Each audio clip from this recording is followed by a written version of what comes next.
Alright,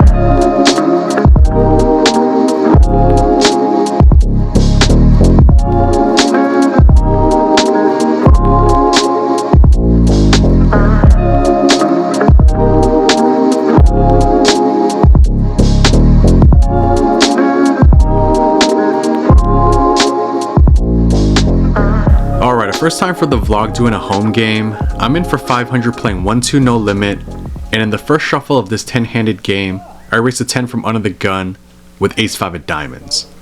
Under the gun 2 is known in this game as Wild Bill, repops to 40. I call, and we go heads up to queen 4-3 with a club draw. I check, and Wild Bill rips for 460 effective. In most instances, this is a snap fold, but against an opponent with a range wider than the Amazon River, I do give it some deep thought. And while ace high could very well be the best hand here, potentially getting stuck 500 right off the bat isn't all that attractive, so I reluctantly make the laydown. Wild Bill was nice enough to show though, and he surprisingly has pocket kings for the goods. I drove roughly 60 miles in my Honda Civic Si to get to this game, and having paid a ton for 91 gas at a ridiculous price of $6 a gallon, I get a more stomachable premium in the form of pocket queens in the cutoff. Under the gun raises to 11, under the gun 2 calls, middle position then raises to 30, and the low jack calls. With all this action in front of me, I could be beat, but taking this hand heavily multi-way, it's going to be a losing proposition, so I put in a 4-bet to 165. Only the middle position 3-better calls, and the flop comes 10-9-5 with 2 diamonds and a spade. Middle position checks, and while it's hard to get called by worse with jacks and diamond draws being the main targets, I think my hand is pretty much a mandatory jam here at this stack depth, so I rip for 292 effective. My opponent doesn't think too long and open folds, ace king offsuit. Happy to pick this one up, and in the hand immediately after, there are 5 limps to me, and it must be a sign as I pick up pocket 5s from the hijack and raise to 25. Wild Bill on the button then decides to rip for 165 effective, the first limper calls, and then it folds back to me. With additional money to play for against under the gun, I opt to just flat, and we take a flop 3 ways, which comes 6-5-3, giving me middle set on a board that contains both straight and flush draws. Under the gun checks, and in an effort to set up a turn shove, I bet 150, and it looks like under the gun doesn't have much as he folds, and we go to a run out which comes the 8 of hearts and the 6 of diamonds. I get a clean run out against Wild Bill's Dolly Parton, and shortly after, I get spades of my own with ace 3 from under the gun 1. The 3 of hearts gets exposed, but that doesn't deter me from raising to 10. Middle position calls, and cutoff re-raises to 30. The 2 of us call, and we go 3 ways to 8-6 deuce, all black and giving me the nut flush draw. Checks to the cutoff who bets 60, and on a board in which I can have strong hands to offset my draws, this feels like a good spot to raise, so I make a 180, middle position folds, and with roughly 500 back, cutoff ends up making a disciplined laydown. And after losing the first hand, I win a string of pots to get my stack to 1100, and that's when this next spot develops, holding ace king offsuit on the button. Under the gun and under the gun 1 limp, under the gun 2 raises to 11, and there are 3 callers before it gets to me. Similar to the earlier spot with queens, I look to thin the field and raise to 68. It folds back to the initial raiser and under the gun 2, and he puts in a hefty 4-bet to 325 with 215 back. When it folds back to me, I know it's going to sound nitty, but I'm not loving this spot with ace king for 2 main reasons. 1, my opponent is putting in aggressive action from an early position spot, and 2, my opponent has done a great job building a solid tight image in all of the times that I've played with him, which makes me feel like he has it. After some deliberation though and genuinely considering a fold, I just decide that ace king is too strong, so I rip for his 540-ish effective. I get great news as he does not snap call, and actually looks pained, but he eventually does get the money in with ace 9 offsuit, and we decide to run out 2 full boards. Ready? This Harry son of a bitch repops me for 325. Oh, straight draw. Club. Runner. He has no club. Oh shit. Oh, straight. Open-ended. Oh. Spiked at 9. Second run. He spiked at 9. Yes. Whoops. What the hell? Running it twice. Yeah. Little 10 ball. Ace king still. Okay, there we go. I'll take Plug that. it in. Oh no. He ends up spiking a 9 in the first one, but the second board comes clean, so we chop this one up, and we then play a pot that starts off with a 6, 12, and $25 straddle, and I've got jack 10 offsuit in late position. Low jack calls a 25, and I'm in the mood to play for more, so I raise to 100. The 12 and $25 straddlers call, and I missed a flop hard on 5-5-3, all red. When both pairs check though, I'm just hoping they missed as well, and I jam. The $12 straddler calls off for 231 effective, the other player folds, and my opponent has king 5 offsuit to have me drawing extremely thin. I do pick up a glimmer of hope though with a 10 of clubs on the turn, and looking to Aunt Becky my opponent with a dirty backdoor. It doesn't happen as my opponent is the one that makes a full house with the king of diamonds. I then decide to play a very marginal hand with 6-7 offsuit in middle position. There's an $11 raise, I call, 4 others call, and we take a flop heavily multi-way that I smash as it comes 7-6 deuce rainbow. One of the blinds bets 35, under the gun calls, and I raise to 140. Only Wild Bill in the hijack calls, and 4th street comes 8 of diamonds. Not the best card as a variety of hands now have me beat, so I decide to check hoping that Wild Bill checks back. He does oblige, and the river comes a king of diamonds completing a backdoor flush. It's hard to guess what Wild Bill might have, but with 2 pair, I'm just hoping that he's got something weaker that can call, and I fire 225. After a bit of deliberation, he folds, and I get my stack going back in the right direction as I get dealt pocket 3s in the small blind. There's a $12 straddle, low jack raises to 27, I call, and the big blind and straddler call as well. We take a flop 4 ways, which comes queen 8 through with 2 spades and a diamond, and giving me bottom set. Checks to the low jack who fires a large c bet of 100. Great spot to play for more, so I raise to 325. It folds back to the low jack, and he jams for 802 effective. If he's got the Royal Menage, then he's gonna get it all as I call, but he's got pocket kings instead with no spade, so bottom set is in good shape, and let's take a run out. What do you have? Oh, a set of 3s? Yeah, it's drawing, not drawing that, but 5. It ends up coming clean, and with a stack just north of 1800, I then pick up queen 9 of clubs in middle position. There's a $5 straddle and a caller, and a raise to 30. Just like how most of this session has gone, there's no shortage of action as 5 people call, and we go 6 ways to 6-4-3 rainbow. Action surprisingly checks through, and 4th street comes a king of clubs, giving me a flush draw. Big blind bets 135, only I call, and 5th street comes a 9 of spades, giving me second pair. Big blind jams for a bit over 300, and it's a pretty close spot. I of course lose to a king, but beat all of the other 1 pair holdings that connect with the board, such as pocket 7s, 5s, 6-7, 4-5, so I do think it through for a bit. 325. 325, man. That's a lot of money. Well, a lot of money. For a G like you, Andrew. Huh?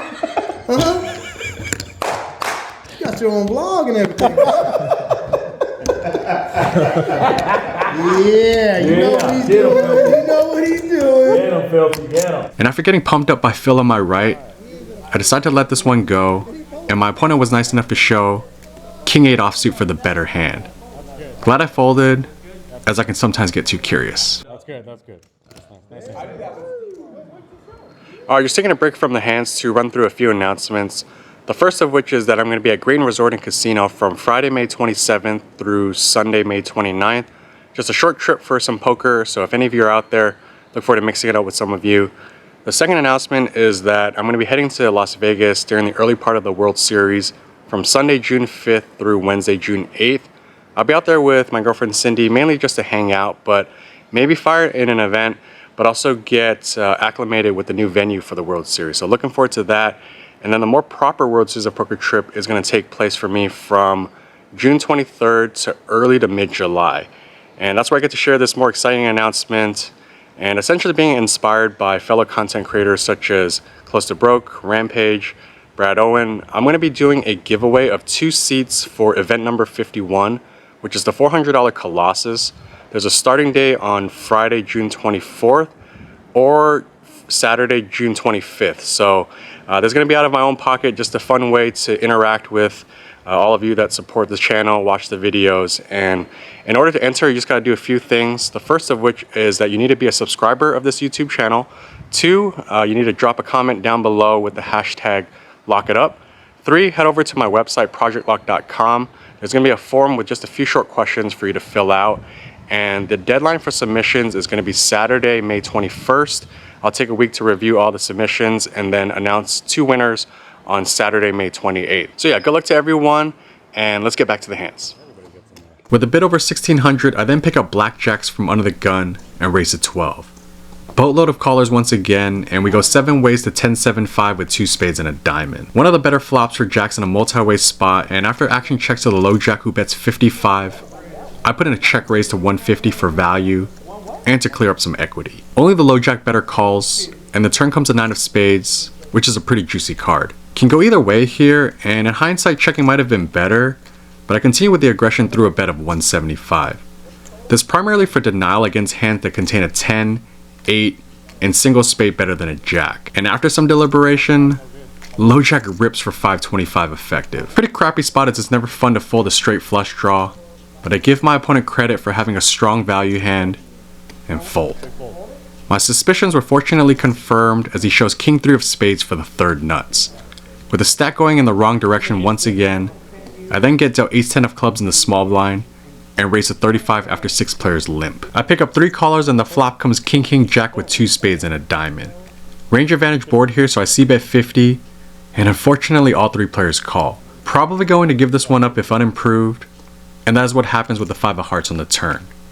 It checks with the button who bets 100, I fold, and button ends up winning the hand with 5s full. I make 3 unusually disciplined folds as I then pick up the Asian hand, pocket 8s from middle position. I raise to 15 over 2 limpers, and with 3 callers we go multi-way to 6-4-3 with 2 hearts and a spade.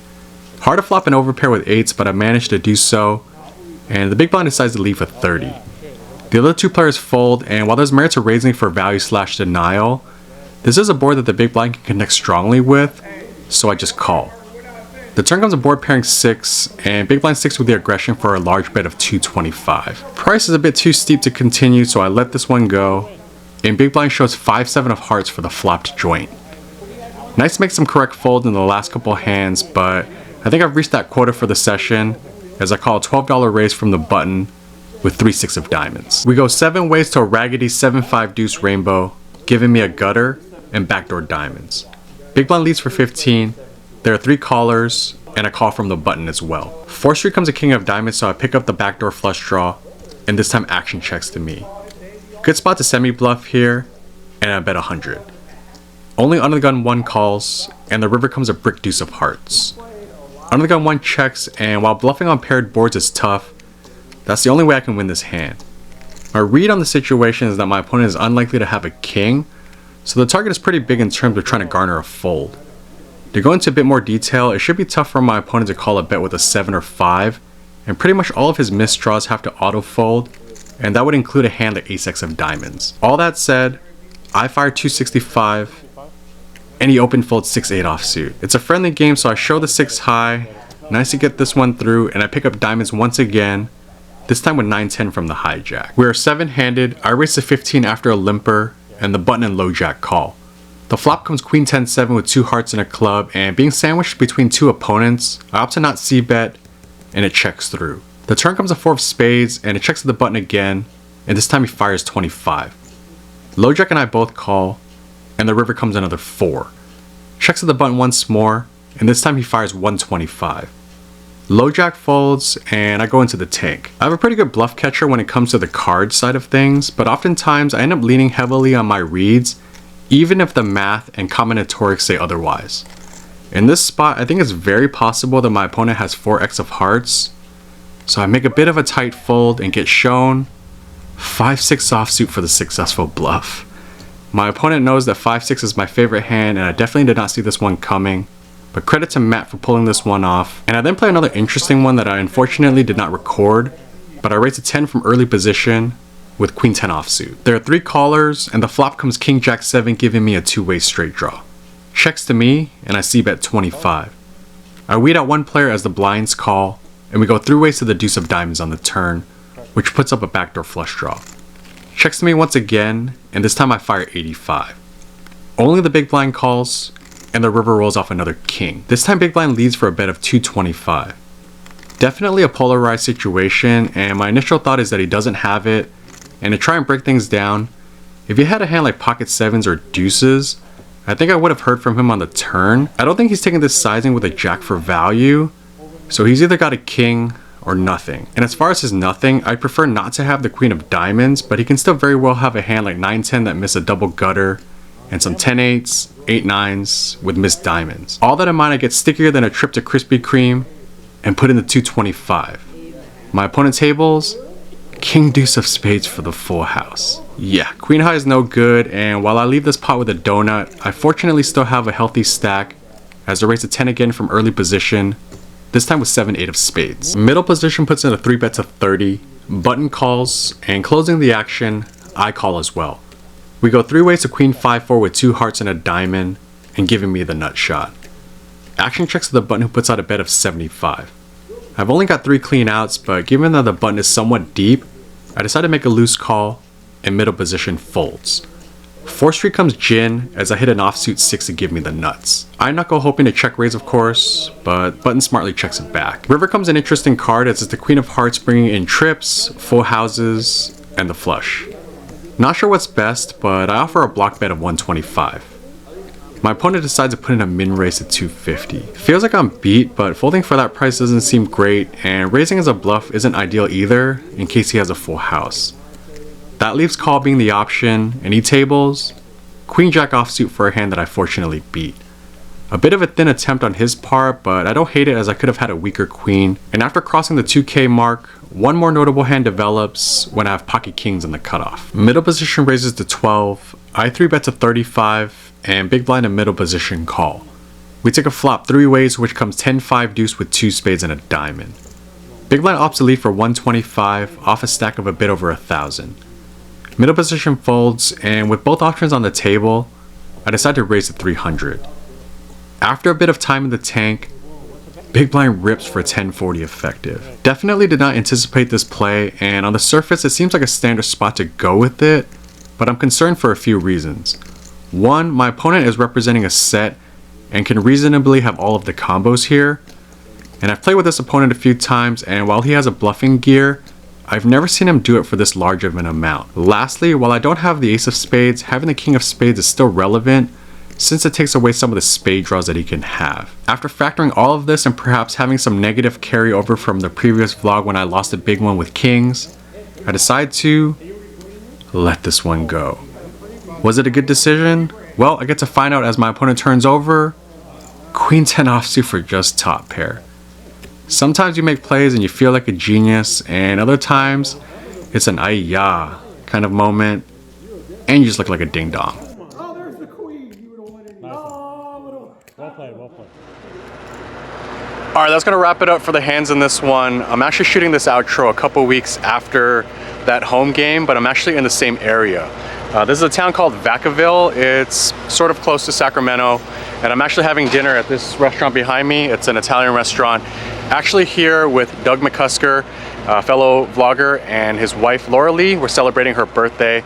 So do me a favor, head over to Doug's channel, give Laura Lee a happy birthday via a comment on any of his videos. But as for the poker results of this game, I bought in for 500 and I cashed out 1,578. So I book a profit of 1,078. Happy to finally book a win on the vlog. It's been some time. Kind of sucks that I had to do it amongst friends, but you know, when you go through a long stretch of losing on the vlog, it's nice to finally pick one up. So happy with that. So yeah, that's gonna wrap it up for this one. As I mentioned in the middle of the video, the WSOP giveaway is in full effect. Good luck to everyone that participates, and to juice it up a little bit more, if the Golden State Warriors beat the Memphis Grizzlies in Game 3 on Saturday night, the consolation prize for the third person, or essentially the first runner-up that doesn't win one of the 2 seats, that person will get $100. And that's only gonna happen if the Warriors win, but just throwing that in there as I'm a big Golden State Warriors fan. And this is also the weekend of Mother's Day, so happy Mother's Day to all the mothers out there. And with that, I'll see you in the next video.